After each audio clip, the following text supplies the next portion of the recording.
Jazz is one of America's oldest and most important art forms created by Black Americans around 1900. Now, the birthplace of jazz is New Orleans, Louisiana, one of the most vibrant and culturally diverse cities in the world, which makes it a perfect place for the development of jazz, since jazz is actually a world music that is an amalgamation of rhythms, grooves, harmony, and melodies from all over the globe. Jazz, in a broad sense, is an American genre of music that is the confluence of harmony from Europe and rhythms from Africa. We're going to focus on two of the main ingredients of jazz: rhythm and blues. One of the most important and distinguishable elements of jazz is its rhythm. As the legendary jazz great Duke Ellington put it don't mean a thing if it ain't got that swing. We can actually trace the rhythm of jazz back to West Africa, where many of the fundamental rhythmic and groove concepts of jazz come from. Here's an example of a common West African rhythm.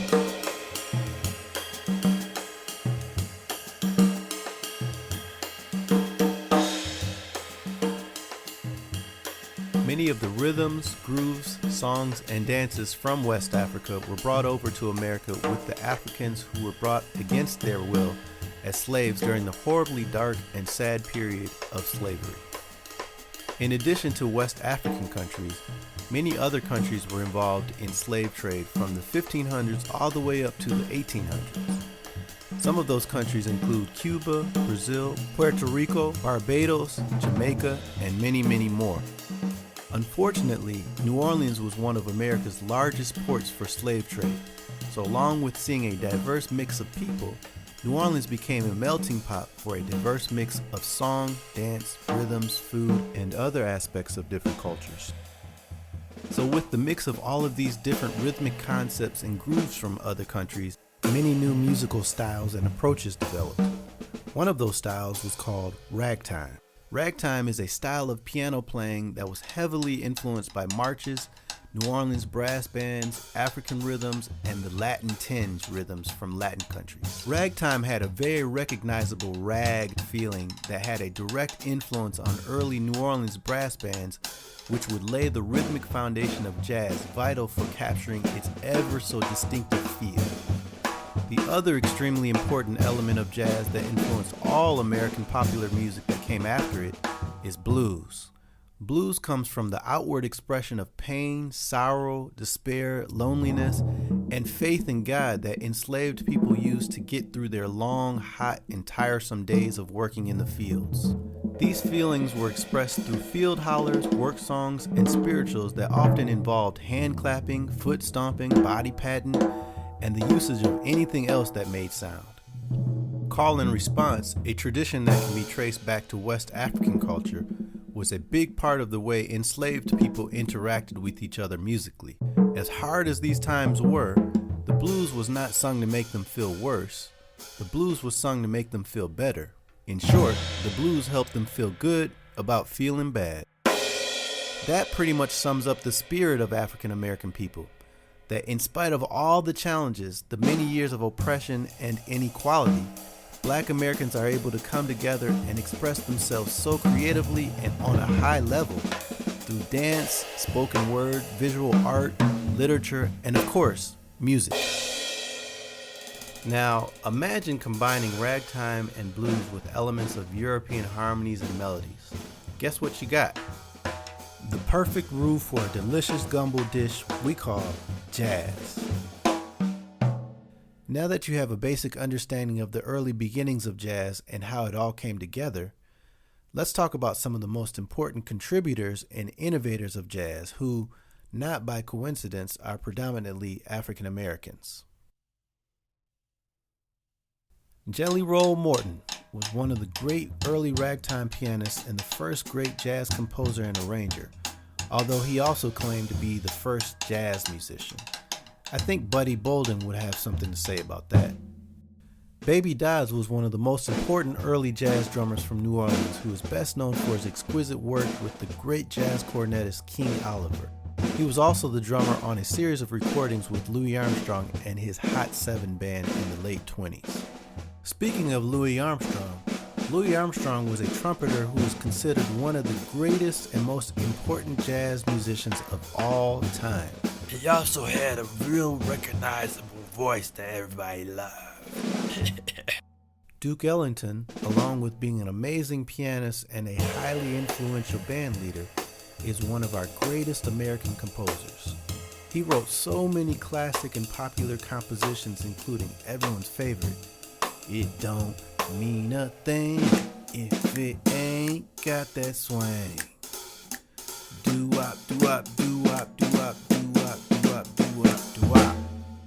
Count Basie was another incredible piano-playing band leader who led one of the most swinging bands of all time.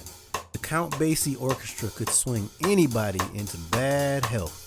At the helm of Basie's big band was the always elegant and masterful drummer Papa Joe Jones, who influenced all of the drummers who came after him, including another drummer named Kenny Clark, who is best known for establishing a new modern approach to playing the drums that sounds something like this.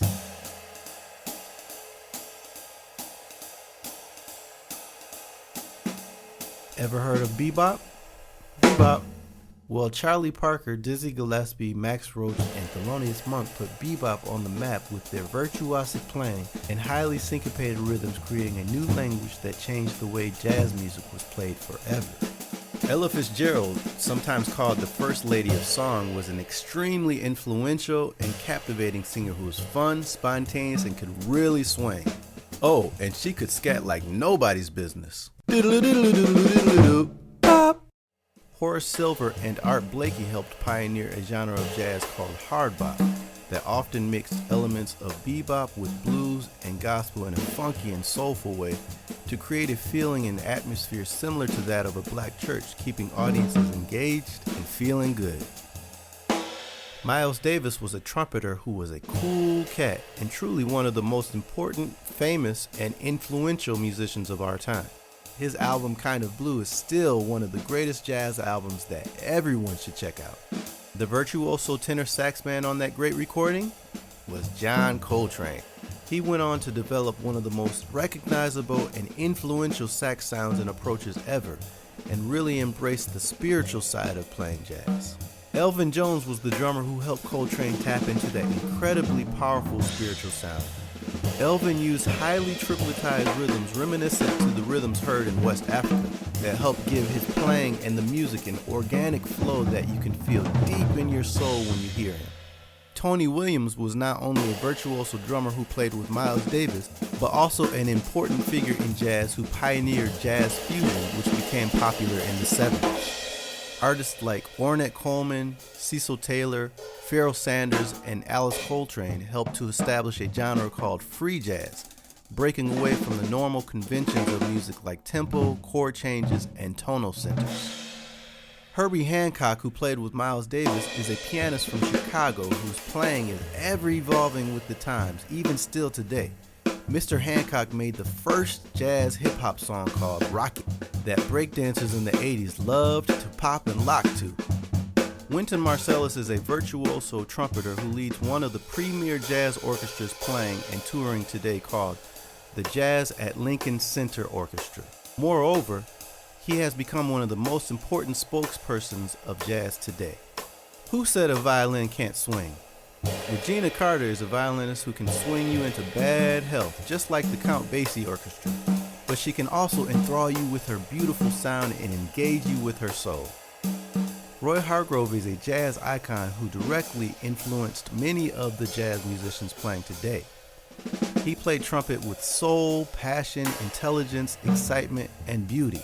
In addition to being highly influential to jazz musicians, he was also highly influential to rappers and hip-hop artists. You can hear his playing on tracks by Common, Mos Def, Erykah Badu, D'Angelo, and many, many more. Esperanza Spalding is a bass player, singer, songwriter, and composer who has won 4 Grammy Awards for her incredible ability to mesmerize audiences with her unique skills and talent. And finally, Robert Glasper is a wonderful pianist today who took what he learned from studying jazz and discovered an innovative sound combining the complex harmonies of jazz with the undeniable pocket of hip-hop and neo-soul. His butter-like chords can be heard backing the likes of Bilal, Layla Hathaway, Musiq Soulchild, Jill Scott, Kendrick Lamar, Q-Tip, Mac Miller, and many more. Some of your favorite artists today wouldn't be who they are without the contributions by these and many more great African American jazz musicians. Popular artists like Beyonce, DaBaby, Cardi B, Ariana Grande, The Weeknd, Drake, Justin Bieber, Future, Travis Scott, Young Thug, Katy Perry, Selena Gomez, Machine Gun Kelly, Kendrick Lamar, Nicki Minaj, Juice WRLD, Jay-Z, Taylor Swift, Doja Cat, Big Sean, Billie Eilish, Lady Gaga, Bruno Mars, Miley Cyrus. So make sure to mix in some jazz in your daily listening diet, because it's not only an important part of Black history, it's an important part of American history that everyone should know more about. And when you're listening to it, you might find yourself uncontrollably bobbing your head or snapping your fingers or tapping your feet. And if you do, that's cool.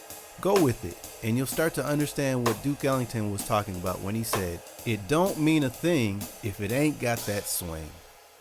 I am jazz. Teachers are jazz.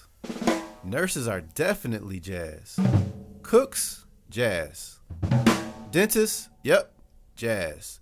Athletes are crazy for jazz. Dancers can dance jazz. First responders, jazz all day. Farmers are experts at jazz. Designers define jazz. And of course, students are all about that jazz. You are jazz. We all are jazz because of how we have to work together, interact with each other, take care of each other, and show empathy towards one another. That's jazz.